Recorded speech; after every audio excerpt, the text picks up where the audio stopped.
This interview is being brought to you by BabyFightGear.com. Baby Fight Gear is dedicated to providing a single source for children's mixed martial arts. Inspired clothing, the softer side of tough sports.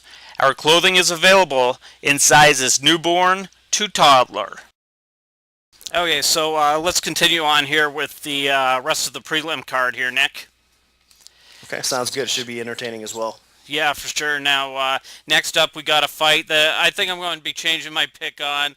Originally, I was calling for Marcus Brimage to pull off another upset, but more I look into this Jimmy Hettes, scary and scarier it's getting for me. So you got Brimage at plus 325, Hettes minus 425.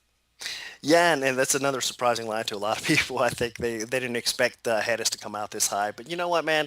I made a mistake in the past with Hettes. I made Nam Fan a pretty sizable favorite over Hettes as well. I knew what Hettes brought to the table. I just didn't expect it to translate in comparison where Nam Fan was at this stage of his career. I thought Fan was just going to be a little bit too much for Hettes, and he wasn't ready for him. But I was wrong. I mean, he looked phenomenal in that fight, and this kid's legit.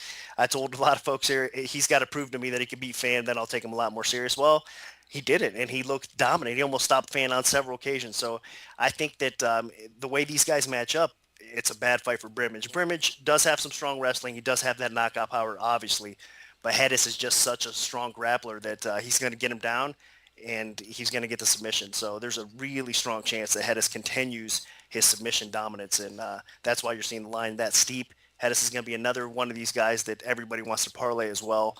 So I kind of figured that and plan on that. That's why you're seeing the line a little bit higher for Hettes, but I do think he gets the job done.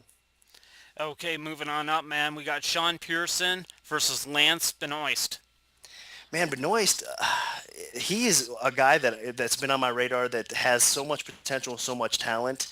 He's coming in the favorite here right now. He's around a buck 65 over Pierson. Um, he just, unfortunately, his cardio is the biggest issue with me. He would be a higher favorite. I think skill wise, he's way another level above Pierson. I mean, from BJJ standing up every area other than wrestling, that's going to be competitive. I think Benoist even has decent wrestling, but Pierson has some power, has some wrestling as well. So that's going to be interesting to see how that goes. But the cardio is what worries me with Benoist. That's why you're even seeing him around 165, 170. And it's kind of, he's taking this fight on short notice. So it's a huge concern. I would have to avoid this fight. I think Benoist is going to win.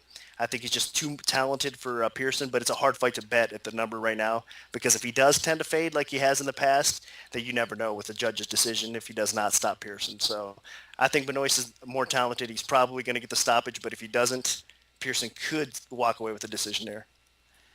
Okay, man. I had Pierson in this fight, and now you're starting to scare me off this one. I don't know what to do about this, so I might not touch it. I might go with what you're saying. Leave this one alone.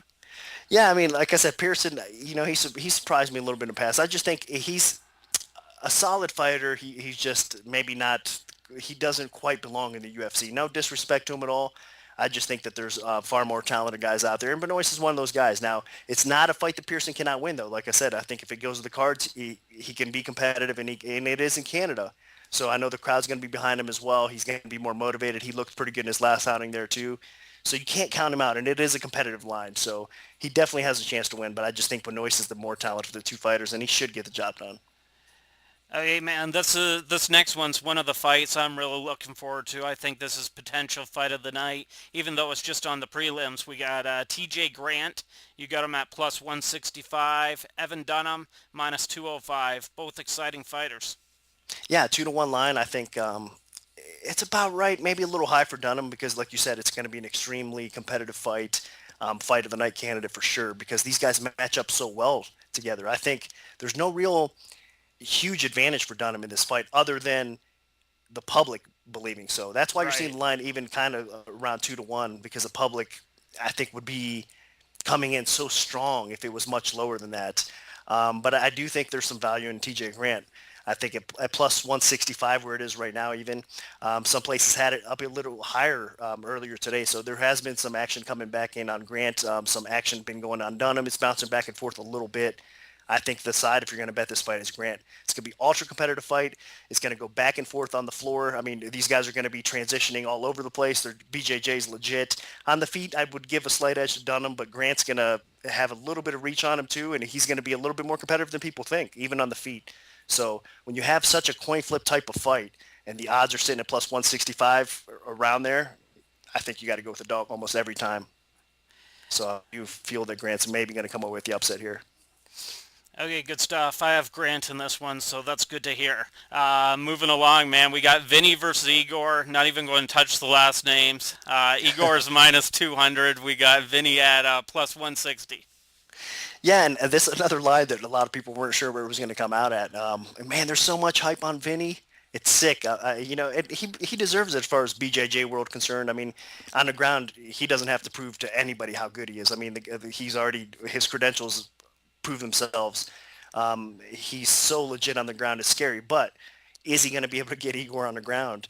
And Igor's such a veteran in this game that even if he does get put on his back, I think he can manage to work his way back up or stay out of enough trouble on the floor that when he does get back up to the feet, he's going to dominate, man. I think that on the feet, Vinny has gotten better since his time on the show.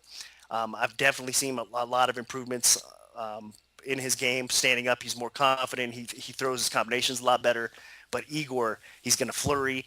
He's going to probably catch Vinny, and Vinny's probably going to go down. I think that it's Igor's fight to win or lose. He needs to keep off the floor, and he should win this fight. So I think it's a hard fight for Vinny to come back and, kind of not make his debut, but remake his entrance to the UFC. Igor's not an easy out. So Igor 2-1. I think it's a fair line. The public is going to come in on Vinny, so we'll probably see the line drop a little bit more. But that's kind of the way we want it to go right now. We'll see how it unfolds. But I do favor Igor in this fight. Okay, good stuff, man. And I have Igor in this one. Now, do you think Vinny loses this fight? Do you think it's one and done, or do you think they'll give him another shot? They might. It depends how he looks. I mean, if he looks awful and just gets floored right away, he's probably going to get cut. But if he's at least a little bit competitive, they might give him another match before they let him go. And Vinny's the type of guy that can beat a lot of fighters for sure. He can get some wins. I think in the middle tier level in the UFC. But once he takes that step up towards the title contenders or even Igor's not really a title contender, but he's a gatekeeper type of guy that is hard to beat. So, those guys Igor has the potential to possibly beat, but anybody above that level, I don't think he's going to beat any of the top guys. So, I mean, but again, on the ground, there's no doubt that he can submit anybody. So that's where his strength definitely is, and he needs to his wrestling's getting better too. If he could focus a little bit more on getting the fight to the floor and with his takedowns, he'll probably have a little bit more success. And if he keeps on fine-tuning his stand-up game. So he does have potential, but I just think he's not there yet. Okay, and that pretty much wraps up the prelim portion of the card.